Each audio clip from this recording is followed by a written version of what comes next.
জুলাই গণঅভ্যুত্থান একক কোনো ব্যক্তি বা দলের নেতৃত্বে সংগঠিত হয়নি। এটি ছিল জনগণের স্বতঃস্ফূর্ত আন্দোলন। দীর্ঘদিনের ফ্যাসিবাদী শাসন ব্যবস্থার অবসান ঘটাতে বৈষম্য বিরোধী ছাত্র আন্দোলনের ব্যানারে রাস্তায় নেমেছিল দেশের সর্বস্তরের মানুষ।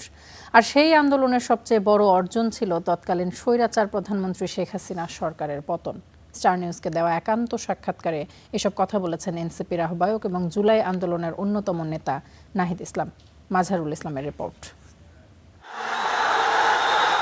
মুক্তিযুদ্ধের পর অধিকার আদায়ে সবচেয়ে বড় আন্দোলনের নাম জুলাই গণঅভ্যুত্থান, যার তোড়ে দেশ ছেড়ে ভারতে পালিয়ে যান ফ্যাসিবাদী শেখ হাসিনা। জুলাই আন্দোলনের নেপথ্যে নায়ককে, কে সেই মাস্টারমাইন্ড? এমন প্রশ্ন আর উত্তরের চোরাবালিতে ঘুরপাক খেয়েছে অনেকেই। তবে এই আন্দোলনের অন্যতম সমন্বয়ক ও এনসিপির আহ্বায়ক নাহিদ ইসলাম বলেন, জুলাই গণঅভ্যুত্থানের কোনো একক মাস্টারমাইন্ড ছিল না। আমাদের রাজনৈতিক দলগুলো এটা মনে রাখা উচিত, এই আন্দোলন সফল হওয়ার একমাত্র কন্ডিশন হচ্ছে সাধারণ মানুষ, সাধারণ শিক্ষার্থীরা, অরাজনৈতিক বহু সংখ্যক মানুষ নেমে এসে এই আন্দোলনে যুক্ত হয়েছে। না হলে 16 বছর ধরে বিএনপি জামাত আন্দোলন করতে ছিলই, এর থেকে কঠোর আন্দোলন তারা বিভিন্নভাবে সময় দিয়েছে। সে আন্দোলন সফল হয়নি কারণ শুধু রাজনৈতিক ব্যক্তিরাই ছিল, কর্মীরাই ছিল। এই আন্দোলন সফল হয়েছে কারণ জনগণের এই ব্যাপক অংশগ্রহণ, কিন্তু আসলে ফলে জনগণকে সেই ক্রেডিটটা দেওয়া উচিত। নাহিদ ইসলাম বলেন, রাজনৈতিক পরিচয়ে এই বিপ্লবে কেউ অংশ নেননি। বৈষম্য বিরোধী ছাত্র আন্দোলনের ব্যানারে ঐক্যবদ্ধ হয়েছিলেন সবাই। বৈষম্যবিরোধী ছাত্র আন্দোলনের নেতৃত্বে হয়েছে, লিডারশিপের এখানে খুবই ক্লিয়ার। কিন্তু আন্দোলনে অংশগ্রহণ ছিল সবার, রাজনৈতিক পরিচয় তো কেউ আসেনি। তখন কি কেউ বলেছে বিএনপি, জামাত, সবাই তো তার রাজনৈতিক পরিচয় তখন বলতে গেলে লুকিয়েছে, কারণ জনগণ হিসেবে সবাই মাঠে সেখানে নেমেছে। ফ্যাসিবাদের নেত্রী ভারতে পালিয়ে গেলেও তার সমর্থকরা জুলাইকে বিতর্কিত করার চেষ্টা করে যাচ্ছে। এজন্য সবাইকে ঐক্যবদ্ধ থাকার আহ্বান জানান এনসিপি আহ্বায়ক। সেই সময়ে ছাত্র নেতৃত্বকে বিতর্কিত করা, জুলাইকে বিতর্কিত করা, এটা তো একটা এজেন্ডায় ছিল। সেই জায়গা থেকে এই মানুষকে বিভ্রান্ত করার জন্য অনেক মিডিয়াকে ব্যবহার করে এই ধরনের তথ্য প্রচার করা হয়েছে। ফলে যারা, এবং জুলাই একটা ব্যাপার, আর জুলাই পরবর্তী কিন্তু বৈষম্যবিরোধী বলেন সেটা, আর বৈষম্যবিরোধী ছাত্র আন্দোলনের নামে অনেকেই অনেক জায়গায় অনেক কিছু করে, যারা এখন ছাত্রদল করছে বা অন্য কোনো দল করছে। রাজনৈতিক মতানৈক্যের কারণে জুলাইয়ের অনেক আকাঙ্ক্ষাই পূরণ হয়নি বলেও জানান নাহিদ ইসলাম। দায় দিতে চাইলে আসলে দায় অনেকেরই দায়। Mazharul Islam, star News, Dhaka. এদিকে সোমবার রাতে সাভারে জাতীয় নাগরিক পার্টির জুলাই পদযাত্রার সমাবেশে ককটেল হামলার ঘটনায় আহত হয়েছেন অন্তত 5 জন। প্রশাসনের সহায়তায় এনসিপির সমাবেশে হামলার অভিযোগ তুলেছেন দলটির আহ্বায়ক নাহিদ ইসলাম। একই সঙ্গে জড়িতদের দ্রুত শনাক্ত করে বিচারের মুখোমুখি করারও দাবি জানান তিনি। আর ওই হামলার প্রতিবাদে মধ্যরাতে রাজধানীতে মশাল মিছিল করেছেন দলটির নেতাকর্মীরা। সোমবার রাতে সাভারের তারাপুর মাঠে জাতীয় নাগরিক পার্টি জুলাই পদযাত্রার সমাবেশে হঠাৎ বিদ্যুৎ চলে যায়। এর সাথে সাথে বিস্ফোরিত হয় ককটেল। এ সময় মঞ্চে থাকা দলের শীর্ষ নেতারা অক্ষত থাকলেও অন্তত 5 জন আহত হন। পরে তাদের উদ্ধার করে স্থানীয় হাসপাতালে পাঠানো হয়। ককটেল বিস্ফোরণ ঘটলেও সমাবেশ চালিয়ে যান এনসিপির আহ্বায়ক নাহিদ ইসলাম। একই সঙ্গে হামলার ঘটনায় প্রশাসনের সহায়তার অভিযোগও তুলেন তিনি।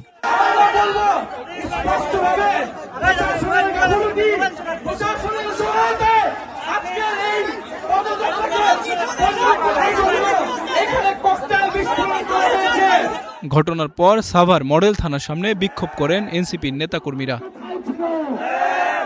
হামলার প্রতিবাদে মধ্যরাতে রাজধানীর বাংলা মোটরে দলটির কেন্দ্রীয় কার্যালয়ের সামনে থেকে মশাল মিছিল বের করা হয়। মিছিলটি শাহবাগে গিয়ে শেষ হয়। এ সময় এনসিপির জ্যেষ্ঠ যুগ্ম আহ্বায়ক আরিফুল ইসলাম আদিব বলেন, এ ধরনের ঘটনার পুনরাবৃত্তি রোধে সরকারকে কার্যকরী ব্যবস্থা গ্রহণ করতে হবে। এই হামলার সাথে জড়িত যারা আছে তাদের বিচারের আওতায় আনার দাবি জানাই। সাভারের সেখানে যেসব আইন শৃঙ্খলা বাহিনীর সদস্যরা দায়িত্বে ছিলেন, পুলিশের যেসব কর্মকর্তা, গোয়েন্দা সংস্থা নিরাপত্তার দায়িত্বে ছিলেন, তাদেরকে অতি দ্রুত সেখান থেকে প্রত্যাহার করতে হবে। অতি দ্রুত স্বরাষ্ট্রমন্ত্রীকে এই বিষয়ে বিস্তারিত তথ্য জাতির সামনে উপস্থাপন করতে হবে। আইমন সাজিদ, স্টার নিউজ, ঢাকা। প্রধানমন্ত্রী তারেক রহমানকে সৌদি আরব সফরে আমন্ত্রণ জানিয়েছেন দেশটির যুবরাজ মোহাম্মদ বিন সালমান আল সৌদ। সোমবার সচিবালয়ে প্রধানমন্ত্রীর সঙ্গে সাক্ষাৎ করে আমন্ত্রণপত্রটি তুলে দেন সৌদি রাষ্ট্রদূত। শিক্ষার্থীদের হাতে নতুন বই তুলে দিতে নভেম্বরের মধ্যে প্রস্তুতি শেষের নির্দেশও দেন প্রধানমন্ত্রী। সংশ্লিষ্ট কমিটির সঙ্গে বৈঠকে তিনি এই নির্দেশনা দেন বলে জানান শিক্ষামন্ত্রী। সোমবার সচিবালয়ে প্রধানমন্ত্রীর সঙ্গে সৌজন্য সাক্ষাৎ করেন international agency for prevention of blindness IAPB এর প্রধান নির্বাহী কর্মকর্তা পিটার হল্যান্ড। এ সময় উপস্থিত ছিলেন স্বাস্থ্য প্রতিমন্ত্রী এম এ মুহিত। পরে তিনি জানান, IAPBর সহায়তায় সারা দেশে 10 লাখ ছানি পড়া রোগের অপারেশন করা হবে এবং বিনামূল্যে লেন্স দেয়া হবে। এছাড়া চক্ষু সেবার উন্নয়নে জাতীয় পরিকল্পনা করা হচ্ছে। এ লক্ষ্যে নভেম্বরে একটি গ্লোবাল সামিট হবে। সেখানে বিভিন্ন দেশের সরকার প্রধানের পাশাপাশি প্রধানমন্ত্রী তারেক রহমান উপস্থিত থাকার সম্মতি দিয়েছেন। যে স্কুলের শিশুদের অনেকে চশমার অভাবে সঠিকভাবে দেখতে পায় না, বিশেষ করে গ্রামে গঞ্জের শিশুরা। তিনি বিশেষভাবে IAPBকে অনুরোধ করেছেন এই শিশুদের চোখের চশমা এবং চোখ পরীক্ষার জন্য আমরা যদি কোনো কর্মসূচি নেই সেখানে তারা সহযোগিতা করবেন। এদিকে সকালে সচিবালয়ে প্রধানমন্ত্রীর সঙ্গে পাঠ্যপুস্তক প্রকাশ কার্যক্রমের অগ্রগতি পর্যালোচনা সংক্রান্ত সভা অনুষ্ঠিত হয়। এ সময় শিক্ষার্থীদের হাতে নতুন বই তুলে দিতে নভেম্বরের মধ্যে প্রস্তুতি শেষের নির্দেশ দিয়েছেন প্রধানমন্ত্রী। আমরা আশা করছি যে ডিসেম্বরের যে ফাইনাল এক্সাম হবে তখনই তাদের হাতে আমরা বইগুলি পৌঁছে দেব। মাননীয় প্রধানমন্ত্রীর নির্দেশ 30শে নভেম্বরের মধ্যেই আমাদেরকে রেডি থাকতে হবে নতুন পাঠ্যপুস্তক নিয়ে। এর আগে মন্ত্রিপরিষদ বিভাগে তারেক রহমানের সঙ্গে সাক্ষাৎ করেন সৌদি রাষ্ট্রদূত আবদুল্লাহ জাফর এইচ বিন আবিয়া। এ সময় প্রধানমন্ত্রীকে সৌদি আরব সফরের আমন্ত্রণ জানান তিনি। এ সময় উপস্থিত ছিলেন পররাষ্ট্রমন্ত্রী খলিলুর রহমান, প্রধানমন্ত্রীর পররাষ্ট্র বিষয়ক উপদেষ্টা হুমায়ুন কবির ও ঢাকায় নিযুক্ত সৌদি আরবের উপরাষ্ট্রদূত ইব্রাহিম আবদুল্লাহ। পরে এ নিয়ে সংবাদ সম্মেলনে কথা বলেন পররাষ্ট্র উপদেষ্টা। আমাদের honourable prime minister has accepted the invitation, a significant moment where we will strengthen and increase our strategic communication and partnership with the Kingdom of Saudi Arabia. Saudi আরবকে বাংলাদেশের দীর্ঘদিনের বন্ধু উল্লেখ করে তিনি জানান, মধ্যপ্রাচ্যের গুরুত্বপূর্ণ এই দেশটি বাংলাদেশের সঙ্গে বাণিজ্য ও বিনিয়োগ সম্প্রসারণে আগ্রহী। Nafia Farsana, Star News. ভারত পাকিস্তান সম্পর্কের টানাপোড়েনে কাঙ্ক্ষিত গতি পায়নি সার্ক। আঞ্চলিক উন্নয়নের স্বার্থে এই জোটকে পুনরুজ্জীবিত করতে চায় বাংলাদেশ। রাজধানীতে এক সেমিনারে এ কথা জানিয়েছেন পররাষ্ট্র প্রতিমন্ত্রী শামা ওবায়েদ। সেমিনারে মূল প্রতিবেদন উপস্থাপনের সময় দক্ষিণ এশিয়ার মানচিত্রে জম্মু কাশ্মীরকে ভুলভাবে উপস্থাপনের প্রতিবাদ জানান ভারতীয় হাইকমিশনের এক কর্মকর্তা। দক্ষিণ এশিয়ায় আঞ্চলিক সহযোগিতা বৃদ্ধির লক্ষ্যে 1985 সালে গঠিত হয় সার্ক, যার মূল উদ্দেশ্য ছিল এই অঞ্চলে অর্থনৈতিক প্রবৃদ্ধি ও সাংস্কৃতিক উন্নয়ন। তবে বাস্তবতা হল, গত এক যুগে নিয়মিত সম্মেলনও আয়োজন করতে পারেনি আঞ্চলিক এই জোট। মুখ থুবড়ে পড়া সার্ককে কিভাবে সচল করা যায় তা নিয়ে এই সেমিনার আয়োজন। তবে সেমিনারের শুরুতেই অনাকাঙ্ক্ষিত ঘটনা। মূল প্রতিবেদনে দক্ষিণ এশিয়ার মানচিত্রে জম্মু কাশ্মীরকে ভারতের অন্তর্ভুক্ত না দেখানোয় আপত্তি জানান ভারতীয় হাইকমিশনের কর্মকর্তা। From Indian High Commission, the map of India depicted here is incorrect. Jammu and Kashmir is an integral part of India, and I think the map presented here is not correct. পররাষ্ট্র প্রতিমন্ত্রী জানান, ভারত পাকিস্তানের সম্পর্কের বৈরিতা প্রভাব ফেলছে আঞ্চলিক জোটে।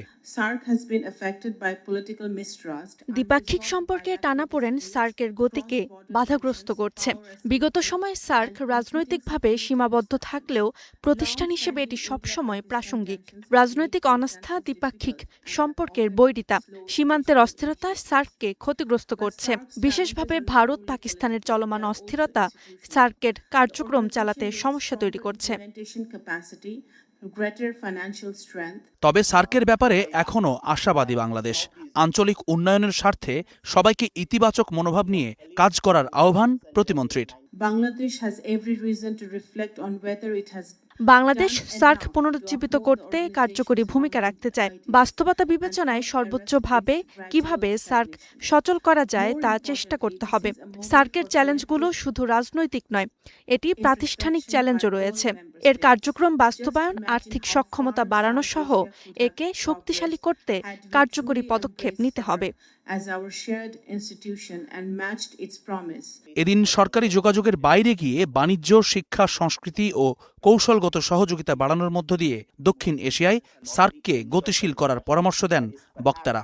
Encourage us to go forward towards those, conventional factors of regional. Jumman Sadiq, জ্যাভলিন, স্টার নিউজ, ঢাকা।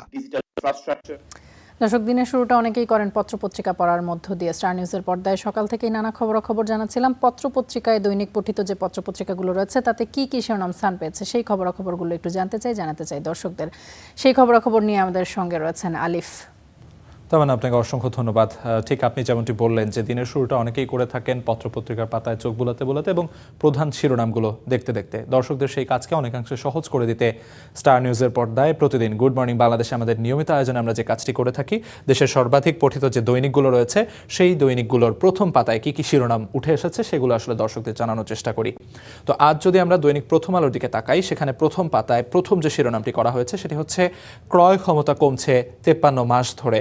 অর্থাৎ এখানে মূল্যস্ফীতি এবং মজুরির যে এক সামঞ্জস্যের যে অভাব, সেই অভাবটি নিয়ে এখানে একটি প্রতিবেদন কিন্তু করা হয়েছে, যেখানে আমরা দেখতে পাচ্ছি মূল্যস্ফীতি এবং মজুরির যে বিষয়টি সেটি নিয়ে একটি তুলনামূলক আলোচনা করা হয়েছে। অর্থাৎ যেমনটি হয়েছে সাম্প্রতিক সময়ে মূল্যস্ফীতির বিপরীতে দর্শকদের যে দর্শক কিংবা যারা কিনা ভোক্তা রয়েছেন তাদের যে ক্রয় ক্ষমতা সেটিতে কিন্তু কোনো পরিবর্তন আসেনি। অর্থাৎ একদিকে যেরকম মূল্যস্ফীতি বাড়ছে সেই দিকে বিপরীতে যে হারে মজুরি বাড়ার কথা সেই হারে মজুরি বাড়ছে না। অর্থাৎ এই অসামঞ্জস্যের কারণে যেটি হচ্ছে ভোক্তাদের যে ক্রয় ক্ষমতা সেটি কমছে এবং সেই জায়গায় একটি তুলনামূলক চিত্র এবং তথ্যচিত্রের মাধ্যমে দেখানো হয়েছে, যেখানে কিন্তু মজুরি হার এবং মূল্যস্ফীতির একটি তুলনামূলক গ্রাফ দেখানো হয়েছে। সেই গ্রাফের মাঝে একটি কম্প্যারিজন কিংবা তুলনা দেখিয়ে দেখানো হয়েছে যে কিভাবে আসলে কমছে এই ক্রয় ক্ষমতা এবং তার পেছনে মূল কারণগুলো কি হতে পারে। মূল্যস্ফীতি এবং মজুরি হারের যে গড় চিত্র সেটির মাধ্যমে কিন্তু এটি দেখানোর চেষ্টা করা হয়েছে।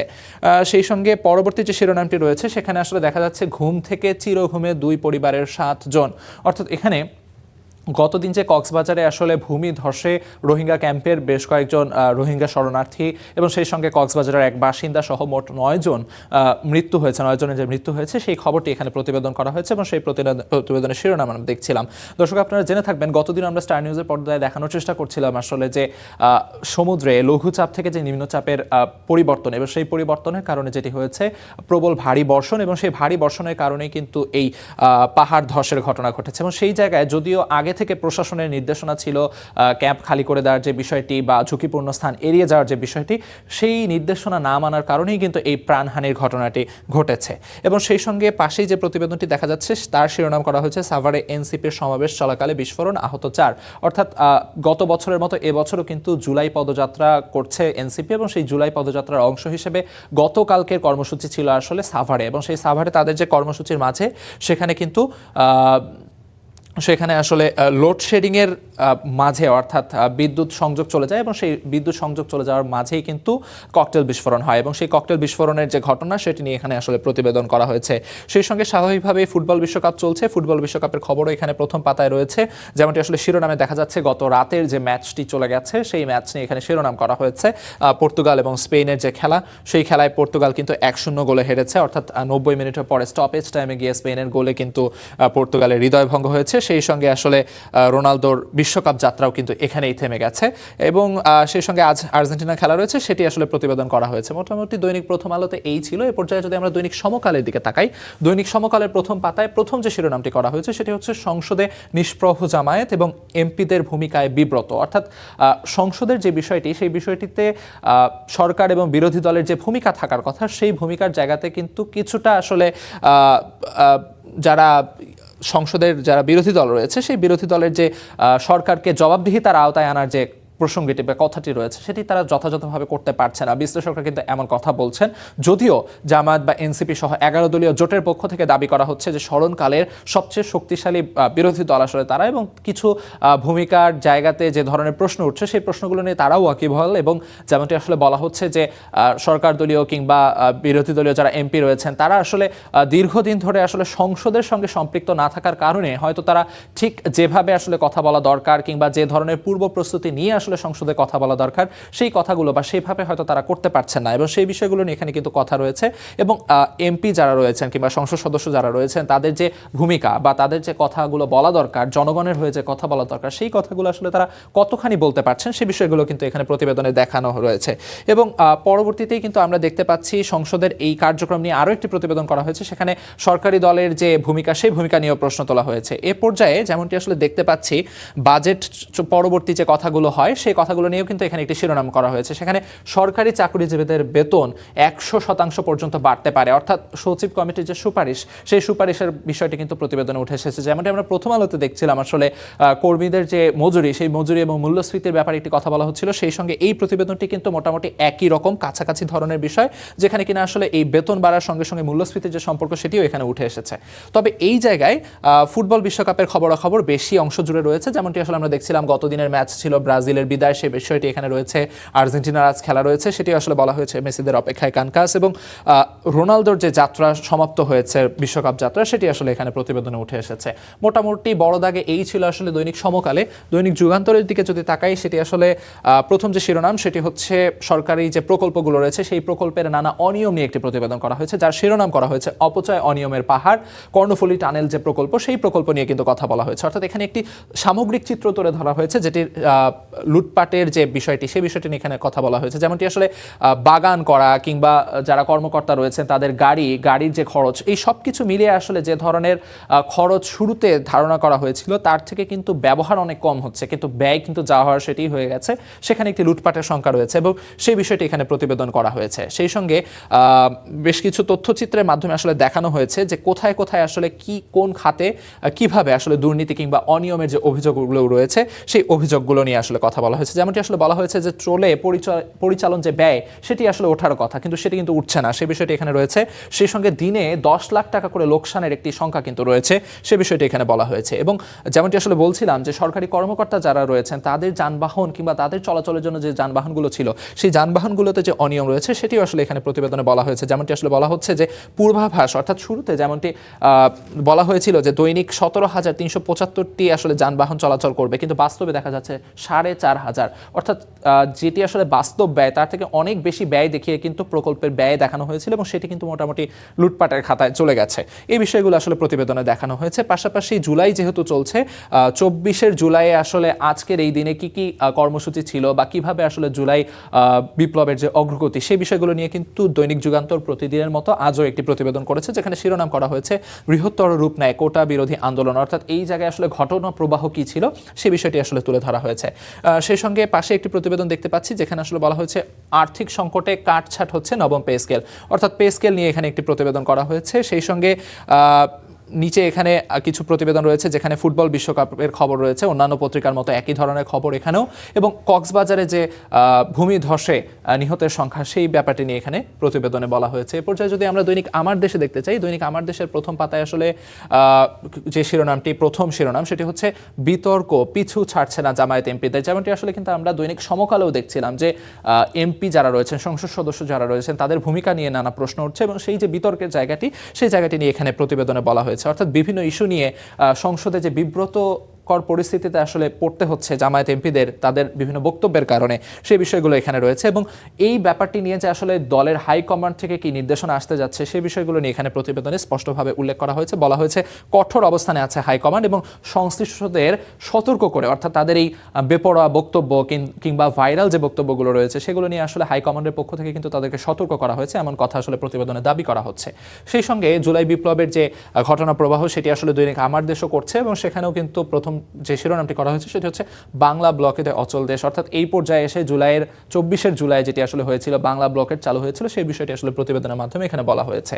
এ পর্যায়ে যদি আমরা আরেকটি প্রতিবেদনের দিকে দেখতে চাই, সেখানে আন্তর্জাতিক একটি প্রসঙ্গ উঠে এসেছে যেটি আসলে অন্য পত্রিকাগুলোতে আমরা দেখছিলাম না, সেটি হচ্ছে আয়াতুল্লাহ আলী খামেনির যে শোক যাত্রা, সেই শোক যাত্রা কিংবা তার যে শেষ বিদায় অনুষ্ঠান সেই বিদায় অনুষ্ঠান নিয়ে এখানে খবর করা হয়েছে। যেমনটি আসলে আপনারা জেনে থাকবেন আজ কিন্তু পবিত্র শহর কোমে তার শ্রদ্ধা জানানোর কথা রয়েছে এবং তার তারপরে কিন্তু ইরাকের কারবালা এবং নাজাফে নিয়ে যাওয়ার কথা রয়েছে এবং সেখানে কিন্তু তার জানাজায় অংশগ্রহণ করতে ইরানি প্রেসিডেন্ট মাসুদ পেজেশকিয়ান তিনি যোগ দেবেন এমনটা কিন্তু বলা হচ্ছে এবং সেই বিষয়গুলো উল্লেখ করে এখানে আসলে প্রতিবেদন করা হয়েছে এবং প্রতিবেদনের শিরোনামটি এমন যে শোকের নগরীতে পরিণত তেহরান এবং এই বিষয়টি কিন্তু আসলে যুক্তরাষ্ট্রকে প্রবলভাবে নাড়া দিয়েছে। ডোনাল্ড ট্রাম্প গতদিন যেমন বলেছিলেন, সেই সঙ্গে রোহিঙ্গা ক্যাম্পে যে ভূমিধস এবং সেই ভূমিধসে যে একই পরিবারের সদস্যদের মৃত্যু হয়েছে এবং সব বিষয় নিয়ে এখানে প্রতিবেদন করা হয়েছে।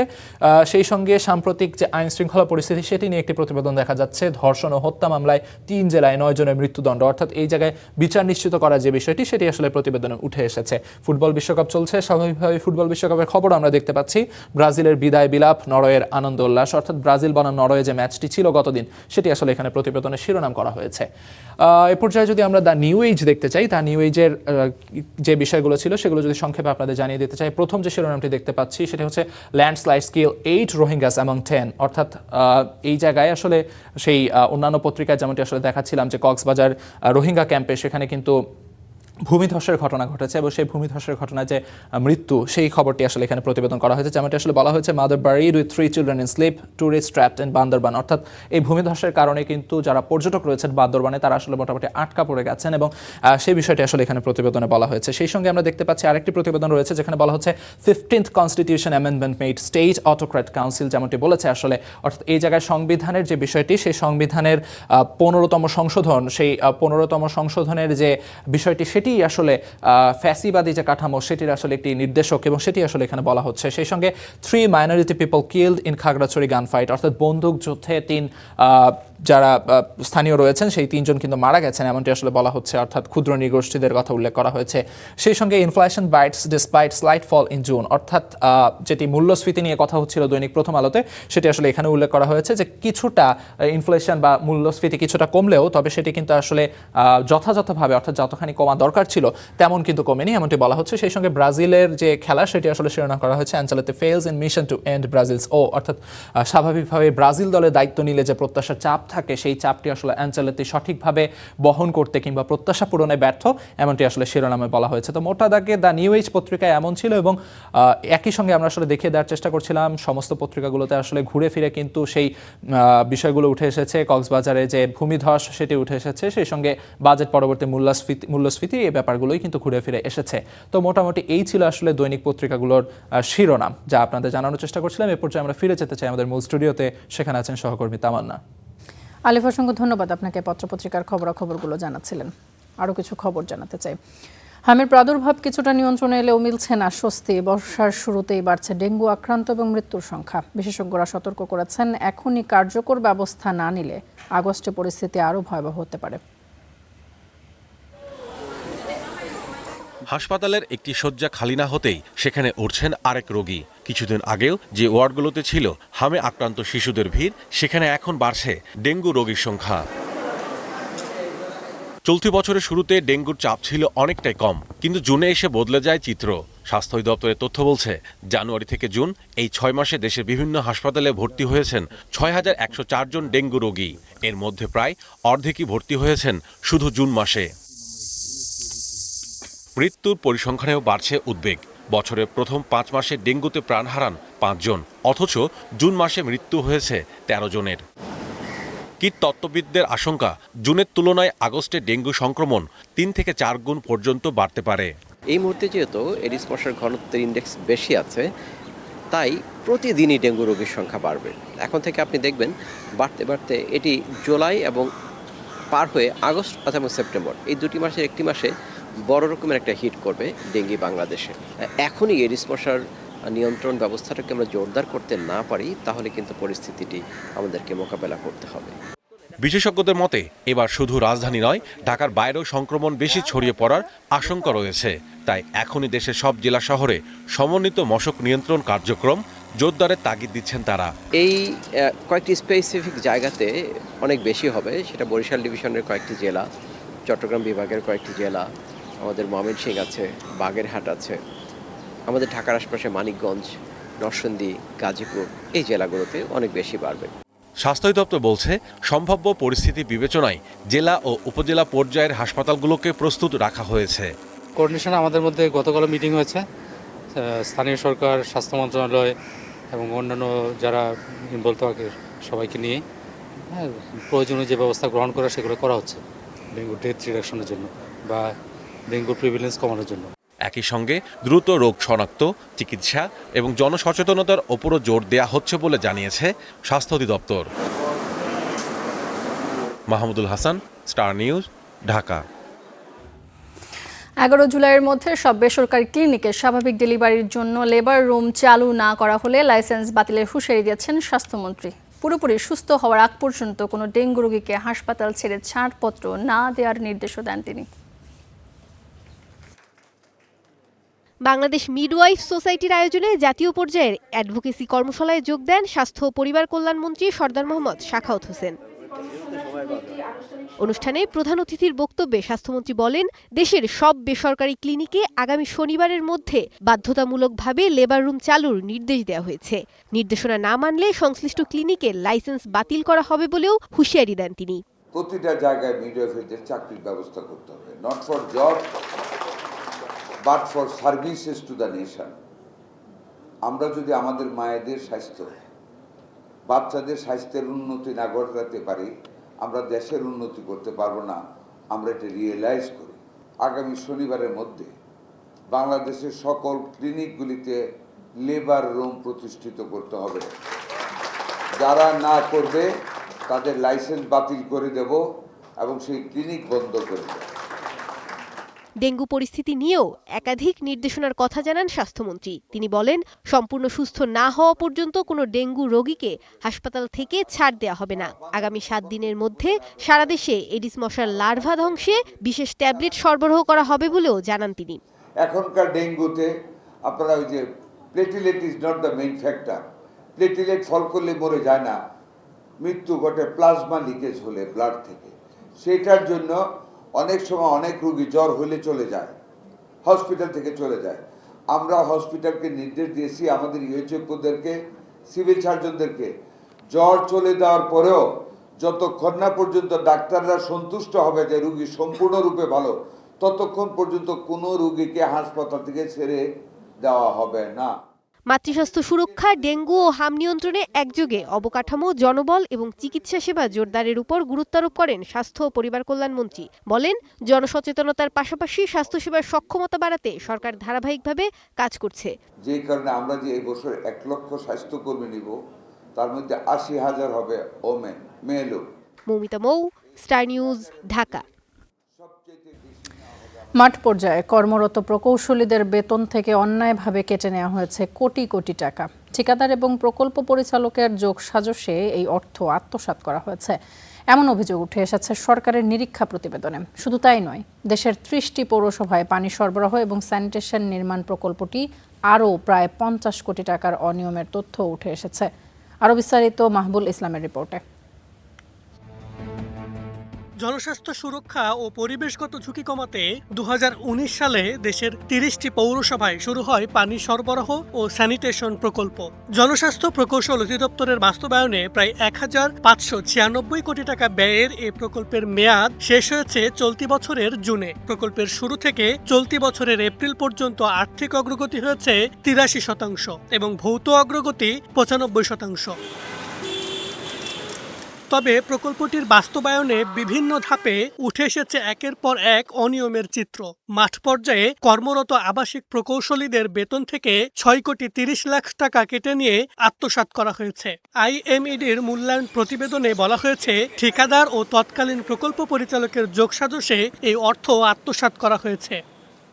এই প্রকল্পে সরকারি ক্রয়বিধি লঙ্ঘন করে প্রায় 19 কোটি টাকার কার্যাদেশ একটি প্রতিষ্ঠানকে দেয়া নকশা বহির্ভূত কাজ দেখিয়ে মোট 1.25 কোটি টাকার বেশি আর্থিক অনিয়মের অভিযোগ উঠেছে। অনিয়মের বিষয়ে প্রকল্পটির বর্তমান পরিচালক স্টার নিউজকে জানান, অভিযোগগুলো আগের সময়ের, বিষয়গুলো সম্পর্কে তিনি বিস্তারিত জানেন না। যদি শেষ মুহূর্তে কোনো দায়দেনা এরকম পরিলক্ষিত হয় যে যেটা আসলে অনিয়ম হয়েছে, সেটা সরকারি বিধি মোতাবেক প্রয়োজনীয় ব্যবস্থা নেওয়া হবে।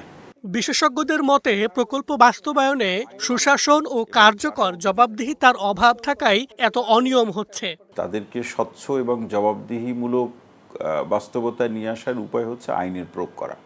এখন আইনের প্রয়োগে যদি দীর্ঘসূত্রিতা হয় কিংবা এই দীর্ঘসূত্রিতার মূল কারণ যদি হয় কাউকে পার পাইয়ে দেওয়া, কাউকে বাঁচিয়ে দেওয়া, তাহলে তো আসলে আমার গুণগত পরিবর্তনের জায়গাটা তৈরি হবে না। সরকারি প্রকল্প বাস্তবায়নে অনিয়মের সাথে জড়িতদের শাস্তির আওতায় আনার তাগিদ এই বিশেষজ্ঞের। এটা যাতে কারো পকেটস্থ না হয়।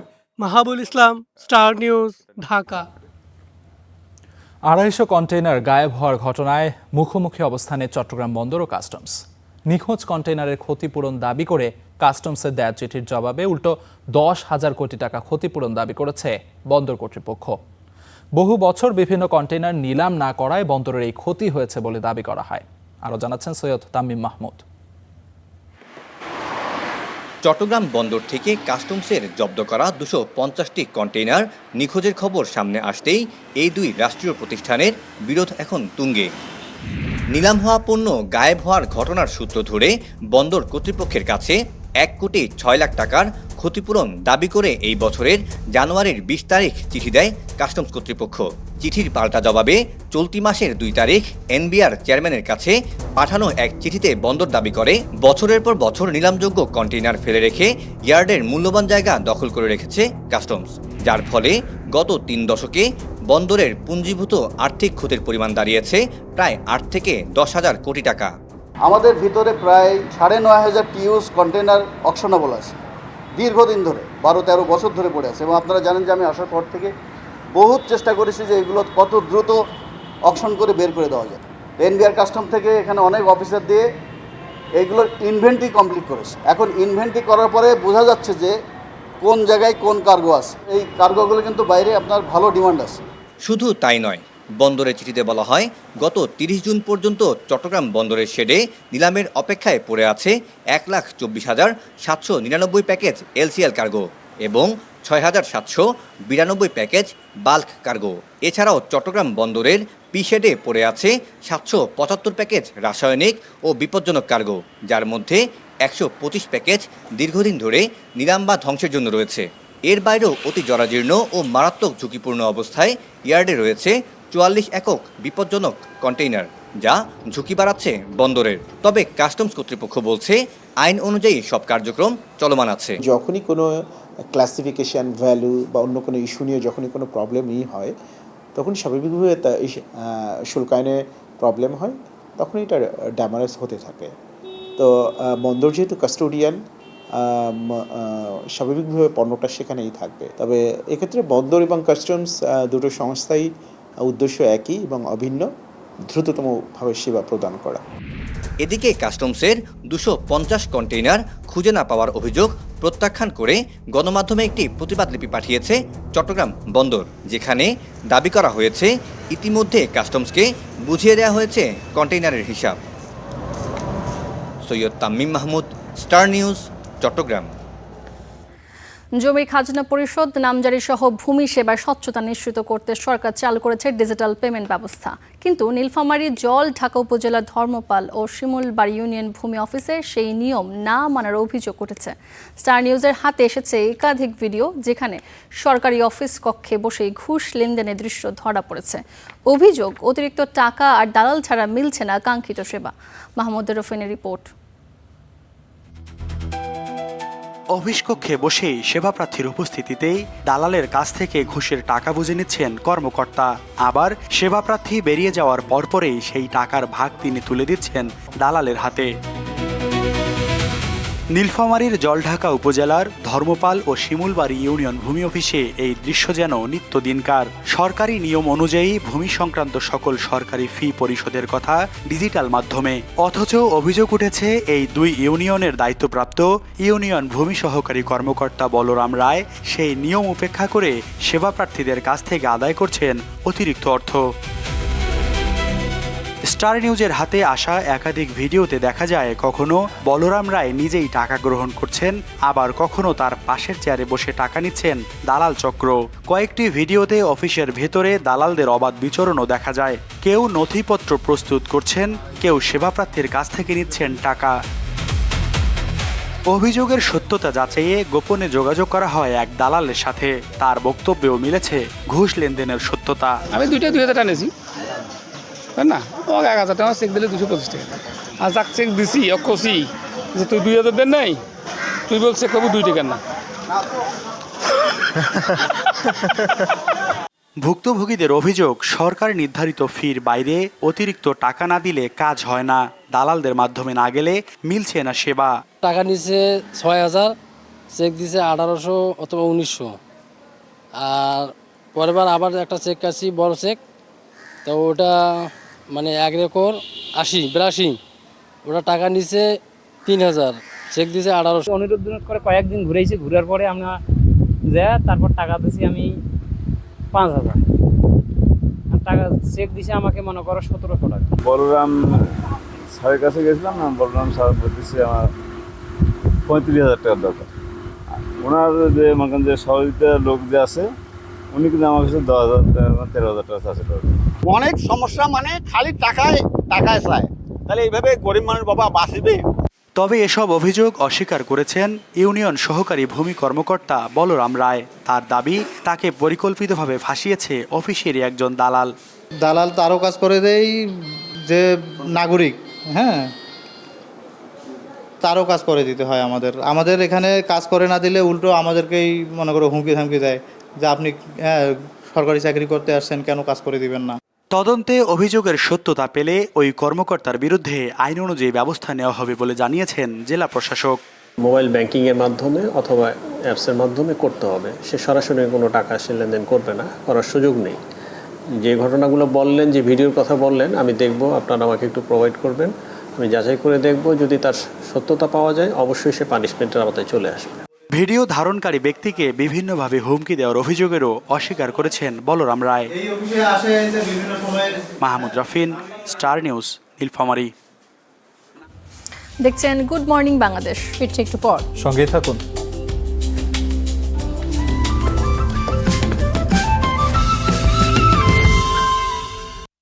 প্রকৃতির বিশুদ্ধতায় শুরু হোক দিন, বাছাইকৃত সেরা দানা আর নিম্নচাপের প্রভাবে বৃষ্টিতে প্লাবিত হয়েছে কক্সবাজারের 5 উপজেলার অন্তত 25টি গ্রাম, ডুবেছে বাসাবাড়ি, পথঘাট। এ নিয়ে আরো বিস্তারিত জানতে টেকনাফ থেকে যুক্ত হচ্ছে শহীদুল্লাহর সঙ্গে। শহীদ, টেকনাফে এই মুহূর্তের পরিস্থিতি কি? কতটি গ্রামের মানুষ জলাবদ্ধতার কবলে রয়েছে এবং যারা জলাবদ্ধতার কবলে রয়েছে তাদের উদ্ধারে কোনো তৎপরতা চলছে কিনা?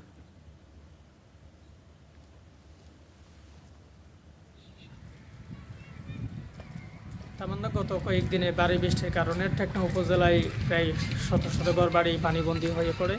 আমরা যে গতকালকেও ভারী বৃষ্টি হয়েছিল, কিন্তু সকাল থেকে টেকনাফের আকাশেতে বৃষ্টি হয়নি, ফলে যে আকাশ মেঘাচ্ছন্ন রয়েছে। তবে টেকনাফের যারা পানিবন্দী মানুষ রয়েছেন তাদের কয়েকদিন ধরে তারা পানিবন্দী থাকার কারণে তারা অনেক কষ্টে রয়েছে। আমরা উপজেলা প্রশাসনের পক্ষ থেকে যে তথ্য পেয়েছি, তারা বলছেন যে যারা পানিবন্দী রয়েছেন তাদেরকে খাদ্য সহায়তা করা হবে, শুকনো খাদ্য দেওয়া হবে, এবং যারা পাহাড়ে বসবাসকারী রয়েছেন তাদেরকে সরে আসার জন্য মাইকিং করা হচ্ছে এবং তাদেরকে আশ্রয়কেন্দ্রে চলে আসার জন্য বলা হচ্ছে উপজেলা প্রশাসনের পক্ষ থেকে। তবে উপজেলা প্রশাসনের যে তথ্য পেয়েছি, তারা বলছেন যে তাদের যারা পানিবন্দী রয়েছেন, যারা পাহাড়ে পাদদেশে বসবাসকারী রয়েছেন, তাদের জন্য মেডিকেল টিম তৈরি করা হয়েছে এবং স্বেচ্ছাসেবক দল তৈরি করা হয়েছে এবং জনপ্রতিনিধি যারা রয়েছেন তারাও প্রস্তুত রয়েছে বলে আমাদেরকে জানিয়েছে। তবে আমরা যে তথ্য পেয়েছি, যে তথ্য পেয়েছি তারা বলছেন যে কয়েকদিন যদি তারা রান্না করতে পারেন না, যারা কৃষিকাজে জড়িত রয়েছেন, যারা শ্রমিক রয়েছেন, তারা বৃষ্টির কারণে তারা কোনো কাজকর্ম করতে পারেননি, ফলে তারা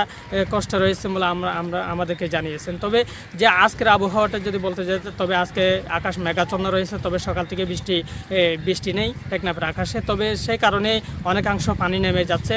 যে জায়গাতে পানি রয়েছে, অনেক জায়গাতে যে জায়গাগুলো পানি রয়েছে, শাহপুর দ্বীপ এবং টেকনাফ সাবরাং ইউনিয়নের যে জায়গাগুলো জলবদ্ধতা রয়েছে, সেখানে এখনো পর্যন্ত পানি জমাট বেঁধে রয়েছে, যার ফলে তারা কষ্টে রয়েছে বলে আমাদেরকে জানিয়েছেন। তবে উপজেলা প্রশাসনের পক্ষ থেকে তাদেরকে সহায়তা করা হবে এবং তাদের বিষয়ে উপজেলা প্রশাসনের পক্ষ থেকে নজরদারি রাখা হচ্ছে বলে আমাদেরকে জানিয়েছেন।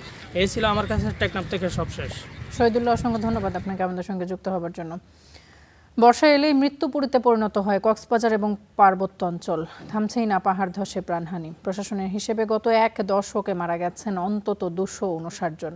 পাহাড় উজাড় করে বসতি, ঝুঁকিপূর্ণভাবে বসবাস সহ নানা কারণে ঘটছে এসব দুর্ঘটনা। ভারী বর্ষণে এক রাতেই কক্সবাজারে 4 জায়গায় পাহাড় ধস। প্রাণ গেছে নারী, শিশুসহ অন্তত 9 জনের। এর মধ্যে 3টি দুর্ঘটনায় রোহিঙ্গা ক্যাম্পে। 2017 সালে উখিয়া ও টেকনাফে প্রায় 8,000 একর বনভূমি উজাড় করে 34টি রোহিঙ্গা ক্যাম্প গড়ে তোলা হয়। বর্তমানে এসব ক্যাম্পে বসবাস করছে 14 লাখেরও বেশি রোহিঙ্গা। প্রশাসনের তথ্য মতে এর মধ্যে লক্ষাধিক আছে ভূমিধসের ঝুঁকিতে। আর গত 1 বছরে জেলায় পাহাড় ধসে 13 জন মারা গেছে। নতুন করে যুক্ত হলো আরও 9 জন। আমাদের সচেতনতা কার্যক্রম কন্টিনিউ চলমান রয়েছে। আমরা ইতিপূর্বেও এটা যেহেতু মনসুন ছিল, সচেতন করছি যদি অতি ভারী বর্ষণ হয়, টানা বর্ষণ হয়, যেন শেল্টারে দ্রুত চলে যায়। 2017 সালে রাঙামাটিতে পাহাড় ধসে 120 জনের প্রাণ যায়। পরের বছর মারা যান 11 জন। তারপর আর প্রাণহানি না ঘটলেও পাহাড়ের পাদদেশে ঝুঁকি নিয়ে বসবাস করছে অনেকেই। আমরা পাহাড়ে থাকি, আমরা হচ্ছে অসহায়। অসহায় বলতে না আমরা দামি জায়গা কিনতে পারি আর না দামি বাসা ভাড়া নিতে পারি। আমরা এখানে পাহাড়ে নইলে কোথায় থাকবো? আমরা ডেলি দিনে খাইতে মানুষ। বান্দরবানে 1 দশকে পাহাড় ধসে প্রাণ গেছে শতাধিক মানুষের। খাগড়াছড়িতে মারা গেছে অন্তত 7 জন। প্রশাসন বলছে নির্বিচারে পাহাড় কেটে ঝুঁকিপূর্ণ বসবাসের কারণে থামছে না দুর্ঘটনা, প্রাণহানি। যদিও ঝুঁকিপূর্ণ বসতিদের সরে যেতে মাইকিংও চলছে। Mithila Anjum, Star News. বর্ষা মৌসুমে মৃত্যুপুরীতে পরিণত হয় পার্বত্যাঞ্চল। পাহাড় উজাড় করে বসতি স্থাপন ও ঝুঁকিপূর্ণভাবে বসবাস সহ নানা কারণে ঘটে প্রাণহানি ঘটনাও। পাহাড় ধসের সংখ্যার খবর জানাতে বান্দরবান থেকে যুক্ত হচ্ছেন আমাদের সহকর্মী আকাশ মার্মা। শুরুতেই যাব হচ্ছে এবং রাঙামাটি থেকে যুক্ত হচ্ছেন আমাদের সহকর্মী মিশু মল্লিক। শুরুতেই যাব হচ্ছে বান্দরবানে। আকাশ, আমাদেরকে একটু জানাবেন পাহাড়ে যে ঝুঁকিপূর্ণভাবে বসবাসকারীদের সরিয়ে নিতে প্রশাসন কোনো ধরনের উদ্যোগ নিয়েছে কিনা এবং বর্তমান সেখানকার পরিস্থিতি কি? সূচনা সকাল থেকে, যেহেতু গতকাল থেকে টানা ভারী বর্ষণ শুরু হয়েছে, এই টানা ভারী বর্ষণের ফলে সাঙ্গু উজান থেকে যে নেমে আসা পানির ঢল কিন্তু বেড়ে গেছে, যার কারণে যারা সাঙ্গু নদীর তীরবর্তী যারা রয়েছেন তারা কিন্তু কিছু কিছু আশ্রয় কেন্দ্রে চলে গেছেন। আর প্রশাসনের পক্ষ থেকে প্রায় 220টি আশ্রয় কেন্দ্র খোলা হয়েছে। সেখানেও খোলা হয়েছে, সেখানে যারা সাঙ্গু কিনারে তারা সবাই যাচ্ছেন এবং যারা পাহাড়ে বসবাস করছেন তাদেরকে সরিয়ে নিতে গতকাল থেকে মাইকিং চলছে এবং তাদেরকে দুর্ঘটনা থেকে এড়াতে তাদেরকে নিরাপদ স্থানে আনার জন্য বারবার প্রশাসন তাদেরকে মাইকিং করে বোঝানো হচ্ছে। আজকে জানিয়ে রাখি, আজকে গতকাল 24 ঘন্টার তাপমাত্রায় যে বান্দরবানে আবহাওয়া 128 মিলিমিটার বৃষ্টিপাত রেকর্ড করেছে আবহাওয়া অধিদপ্তর। একই সাথে যে পানি সাঙ্গু নদীর যে পানি উজান, সে উজানে কিন্তু এখনো যে থানচি, আমিয়াখুম, নাফাখুম, রেমাক্রি সেসব স্থানে কিন্তু এখনো প্রায় 100 জন শতাধিক মতো পর্যটক এখানে আটকে আছে। কেননা এখানে যে সাঙ্গু নদীর পানির বেড়ে যাওয়াতে তার কারণে হচ্ছে তাদেরকে নিরাপদ স্থানে থাকতে প্রশাসন থেকে বলা হয়েছে। তবে সব মিলিয়ে বলা চলে যে পাহাড়ের ধস, যে টানা বৃষ্টি সেটি যদি অব্যাহত থাকে তাহলে পাহাড় ধস এবং মৃত্যু হওয়ার সম্ভাবনা হবে বলে আমরা জানতে পেরেছি। সূচনা। আকাশ মার্মা, আপনাকে ধন্যবাদ। এবারে চলে যাব মিশু মল্লিকের কাছে। রাঙামাটিতে কি পরিমাণ বাসিন্দা পাহাড় ধসের ঝুঁকিতে আশ্রয় কেন্দ্রগুলোতে খুলে দিয়েছে প্রশাসন, একটু বিস্তারিত আমাদেরকে জানাবেন। সূচনা, প্রথমে আপনার প্রশ্ন উত্তর দিয়ে শুরু করি। সেটা হচ্ছে, আপনি বলছিলেন যে রাঙামাটিতে কি পরিমাণ মানুষ আসলে পাহাড় ধসের ঝুঁকিতে রয়েছে। জেলা প্রশাসনের তথ্য মতে রাঙামাটিতে প্রায় 1.5 লক্ষ মানুষ পাহাড় ধসের ঝুঁকিতে রয়েছে। আর যদি আশ্রয় কেন্দ্রের কথা বলেন, সেটা হচ্ছে জেলা প্রশাসনের পক্ষ থেকে রাঙামাটি পৌর এলাকার 9টি ওয়ার্ডে 11টি আশ্রয় কেন্দ্র প্রস্তুত করা হয়েছে এবং 28টি স্থানকে ঝুঁকিপূর্ণ এবং পাহাড় ধস এলাকা প্রবণ এলাকা হিসেবে চিহ্নিত করা হয়েছে। আমরা যেটা দেখতে পেয়েছি আসলে গতকাল বিকেল পর্যন্ত থেমে থেমে বৃষ্টিপাত হলেও কিছুটা বৃষ্টিপাতের পরিমাণ কিছুটা একটু থেমে থেমে হচ্ছিল, গুড়ি গুড়ি বৃষ্টিপাত হচ্ছিল, কিন্তু গতকাল সন্ধ্যা থেকে বৃষ্টিপাতের পরিমাণটা আরো বেড়ে গেছে এবং গতকাল সারা রাত বৃষ্টি হয়েছে এবং এখনো পর্যন্ত টানা মুষলধারে বৃষ্টি হচ্ছে। জেলা প্রশাসনের পক্ষ থেকে আসলে গতকাল সকাল থেকেই ঝুঁকিপূর্ণ এলাকাগুলোতে মাইকিং করা শুরু হয়েছে এবং আশ্রয় কেন্দ্রগুলোতে স্থানীয় বাসিন্দাদের নিয়ে যাওয়ার জন্য তারা আসলে উদ্বুদ্ধ করছেন, তারা চেষ্টা করছেন। তবে গতকাল সন্ধ্যা পর্যন্ত আমরা যেটা দেখেছি আশ্রয় কেন্দ্রগুলো ঘুরে, সেখানে আসলে কোনো পরিবার এখন আশ্রয় গ্রহণ করেনি। যেহেতু আজকে আসলে বৃষ্টির পরিমাণ বেড়েছে, তো আজকে হয়তো বা আশ্রয় কেন্দ্রে অনেকেই আশ্রয় গ্রহণ করবেন। এবং জেলা প্রশাসনের পক্ষ থেকে যেটা আমাদেরকে বলা হয়েছে, কালকে আমরা কথা বলেছিলাম আসলে রাঙামাটি সদর উপজেলা কমিশনার, সহকারী কমিশনার আসলাম সারোয়ার সাথে। তিনি মাইকিং এ নিয়োজিত ছিলেন, তিনি মাইকিং করছিলেন ফায়ার সার্ভিস এবং সিভিল ডিফেন্সের কর্মকর্তাদের নিয়ে। তিনি আমাদেরকে যেটা বলছেন যে আসলে তারা উদ্বুদ্ধ করছেন, তারা অনুরোধ করছেন আশ্রয়কেন্দ্রে চলে যাওয়ার জন্য, কিন্তু যদি মানুষ আসলে স্থানীয় বাসিন্দারা সেই প্রশাসনের নিষেধাজ্ঞা তারা অমান্য করেন তবে তারা কঠোর হতে বাধ্য হবেন, তখন তারা হয়তো বা তাদেরকে বাধ্য করেই আশ্রয়কেন্দ্রে নিয়ে যাওয়া হবে। আর আসলে আজকেও জেলা প্রশাসনের মাইকিং চলবে বলে জেলা প্রশাসন থেকে আমাদেরকে জানানো হয়েছে এবং ঝুঁকিপূর্ণ এলাকাগুলোতে আসলে প্রশাসনের ঊর্ধ্বতন কর্মকর্তারা পরিদর্শনের একটা খবরও আমাদের কাছে আছে। তো আসলে এই ছিল আমার কাছে রাঙামাটি থেকে পাহাড় ধসের আশঙ্কা সর্বশেষ সূচনা। মিশু, আপনাকে ধন্যবাদ। বরগুনায় পল্লী বিদ্যুতের একটি গ্রিড সাবস্টেশনে আগুনে ক্ষতিগ্রস্ত হয়েছে। এতে 10 ইউনিয়নে বিদ্যুৎ সরবরাহ বন্ধ রয়েছে। বিদ্যুৎ বিচ্ছিন্ন অবস্থায় রয়েছেন প্রায় 67,000 গ্রাহক। গতকাল রাত 10:30টার দিকে সদর উপজেলার গৌরীচন্নায় পল্লী বিদ্যুতের গ্রিড সাবস্টেশনে বিকট শব্দে বিস্ফোরণের পর আগুন লাগে। এতে সাবস্টেশনটির বিভিন্ন গুরুত্বপূর্ণ যন্ত্রাংশ পুড়ে যায়। খবর পেয়ে পল্লী বিদ্যুতের প্রকৌশলী এবং কর্মীরা ঘটনাস্থলে পৌঁছে ক্ষতিগ্রস্ত যন্ত্রাংশ পরীক্ষা এবং মেরামতের কাজ শুরু করেন। বিদ্যুৎ সরবরাহ স্বাভাবিক করতে কাজ করছেন প্রকৌশলী এবং কর্মীরা। অনুমতি আছে 10টির, অথচ চাঁদপুর ঢাকা রুটে চলছে 3 পরিবহনের 1.5 শতাধিক বাস। অবৈধভাবে পার্কিংয়ের কারণে থাকছে যানজট। ব্যবস্থা নেওয়ার আশ্বাস প্রশাসনের।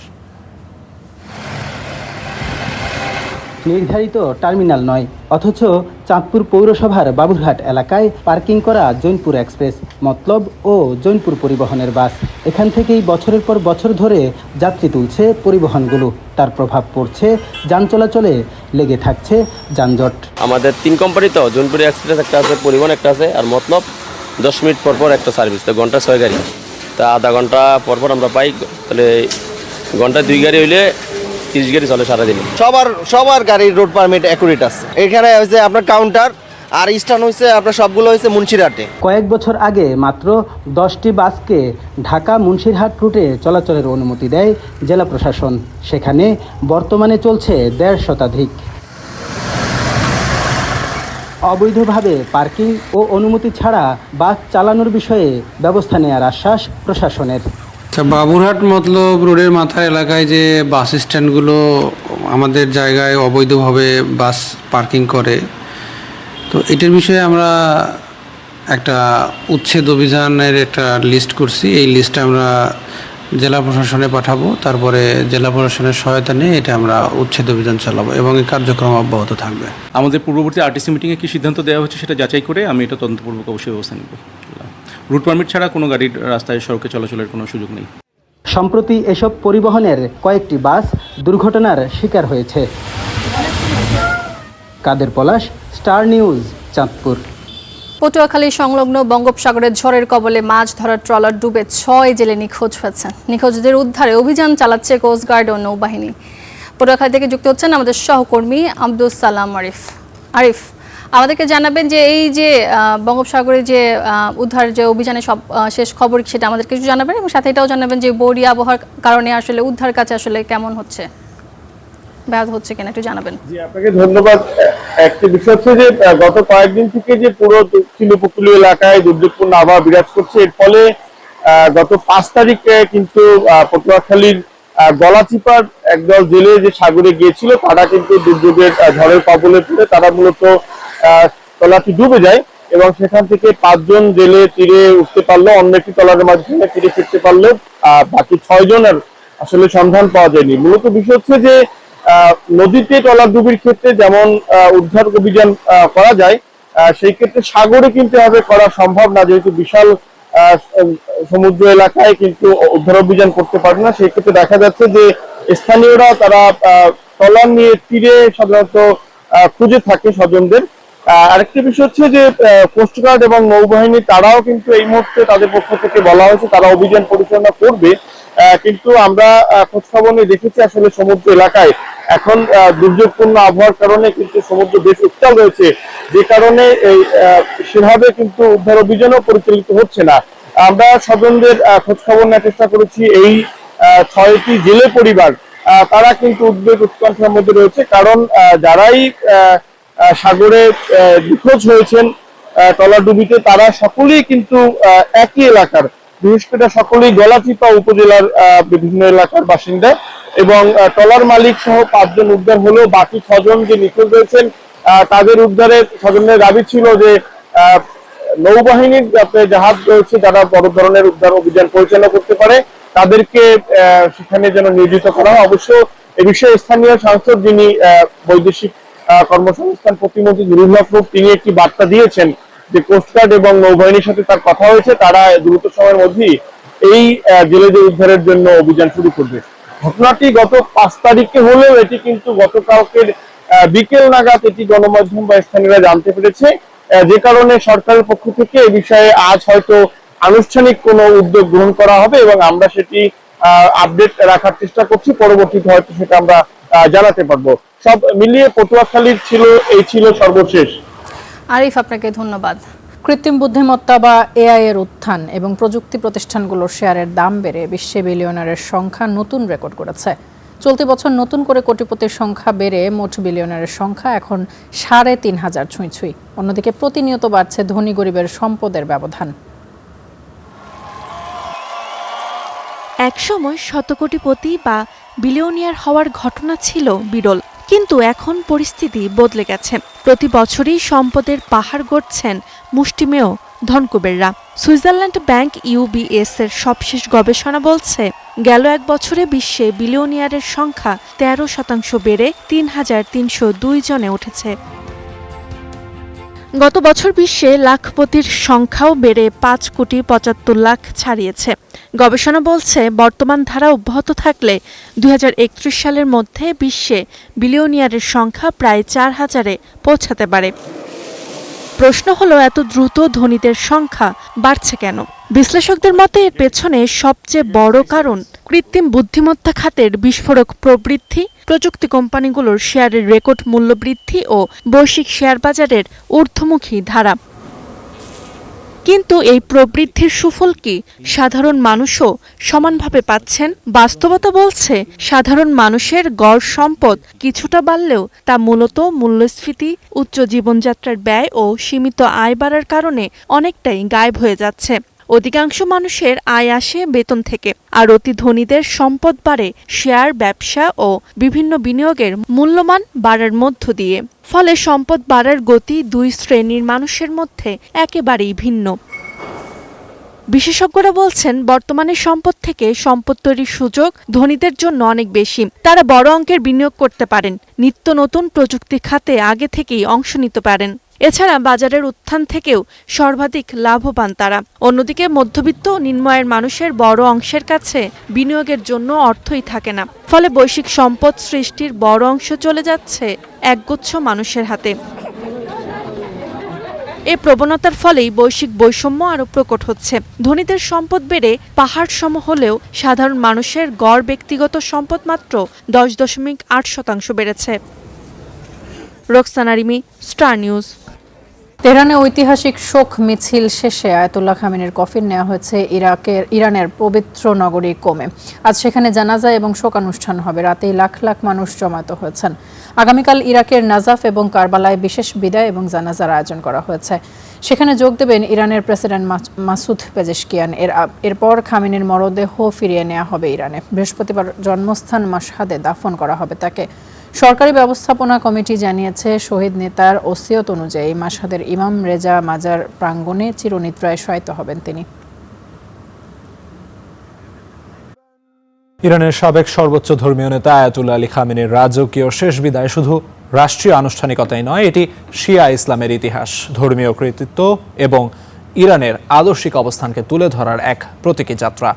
তেহরানের কোম থেকে ইরাকের নাজাফ ও কারবালা হয়ে শেষ পর্যন্ত মাশহাদ, প্রতিটি গন্তব্যই বহন করছে গভীর ধর্মীয় ও রাজনৈতিক বার্তা।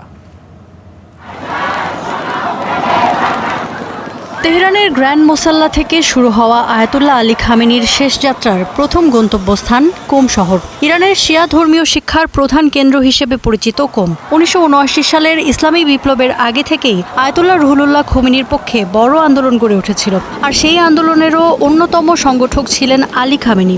তাই কোমে খামেনির মরদেহ নিয়ে শোক সভাকে দেখা হচ্ছে ইসলামী প্রজাতন্ত্রের বিপ্লবী উত্তরাধিকারের প্রতীক হিসেবে। শুধু ইরানেই নয়, কোম থেকে মরদেহ নেওয়া হবে ইরাকের নাজাফে। হযরত আলী আলাইহি ওয়াসাল্লামের মাজারকে কেন্দ্র করে গড়ে ওঠা এই শহর শিয়া ইসলামের অন্যতম পবিত্র স্থান এবং বিশ্বের গুরুত্বপূর্ণ শিয়া ধর্মীয় শিক্ষা কেন্দ্র।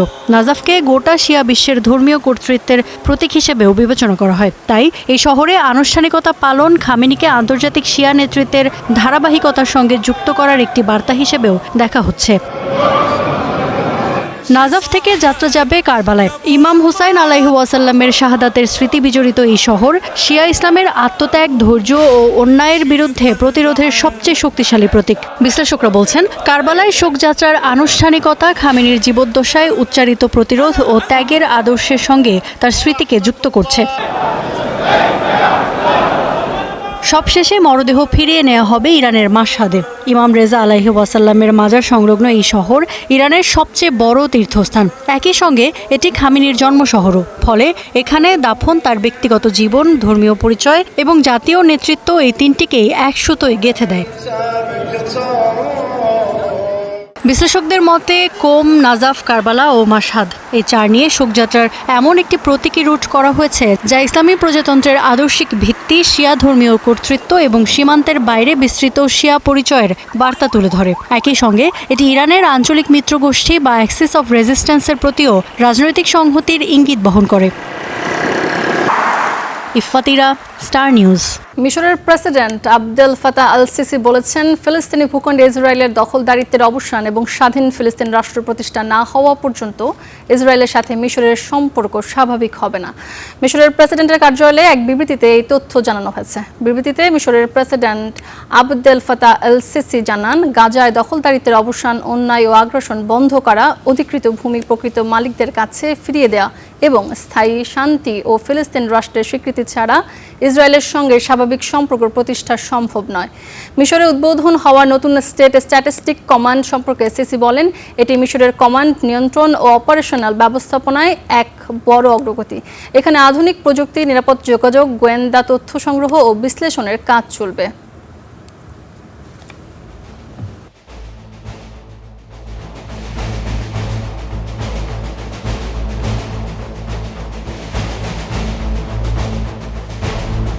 চুক্তি লঙ্ঘন করে ইসরায়েলি হামলা অব্যাহত থাকলেও শান্তির রোডম্যাপের বাস্তবায়নে গাজার গভর্নিং কমিটি বিলুপ্ত করেছে ফিলিস্তিনের স্বাধীনতাকামী সংগঠন হামাস। এই কমিটি গাজার সরকারি কার্যক্রম তদারকি করত। হামাস বলছে, টেকনোক্র্যাট কমিটির হাতে গাজার প্রশাসনিক ক্ষমতা হস্তান্তরের পথ সুগম করতেই এই পদত্যাগ। ট্রাম্প ঘোষিত গাজা শান্তি চুক্তি অনুযায়ী উপত্যকার প্রশাসনিক দায়িত্ব পালন করবে এই টেকনোক্র্যাট কমিটি। বোর্ড অব পিসের পক্ষ থেকে এক বিবৃতিতে বলা হয়, গাজার শাসন ব্যবস্থা, নিরাপত্তা এবং ক্ষমতা হস্তান্তরের অগ্রগতির জন্য প্রণীত রোডম্যাপে উল্লেখিত সব শর্ত পূরণে অগ্রগতি হয়েছে। এ বিষয়ে চলমান আলোচনা সফলভাবে শেষ হলে একটি জাতীয় কমিটি গাজার প্রশাসনিক ক্ষমতা গ্রহণ করবে। সরকারের জরুরি কমিটির প্রধান এবং সরকার পরিচালনা সংক্রান্ত ফলো আপ কমিটির ভারপ্রাপ্ত প্রধান মোহাম্মদ জাওয়াল আবদেল খালেক আল ফারা তাদের পদ থেকে পদত্যাগের সিদ্ধান্ত নিয়েছেন। একই সঙ্গে তিনি সরকারি জরুরি কমিটি বিলুপ্তির ঘোষণাও দিয়েছেন।